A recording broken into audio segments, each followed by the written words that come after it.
কবি চন্দননাথের আবৃত্তি করে শোনাচ্ছি। জানো মা, আমি না কবিতা লিখেছি, তোমরা পড়বে কি তা? মার কাছে গিয়ে খাতা মেলে ধরি, ছোট্ট অপরাজিতা রাগী চোখ মেলিয়ে মাথাকে বলেন, মাথা কি খারাপ হলো? ছাইপাস সব না লিখে বড় অঙ্কের খাতা খোলো। গুটি গুটি পায়ে গেল সে বাবার কাছে, কবিতা লিখেছি। ও বাবা, তোমার দেখার সময় আছে?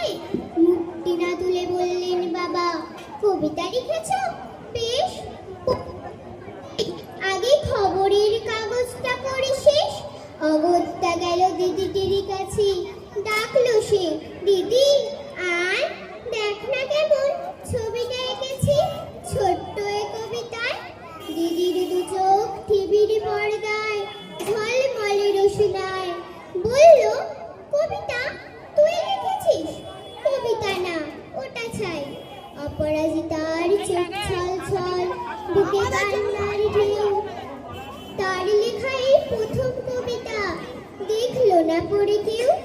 একা ঘরে বসে সামনে তাকালো মালাতে সাজানো ছবি।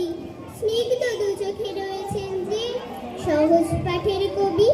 কবিতার খাতা মেলে সে ধরলো, ঠোঁট দুটি থর থর।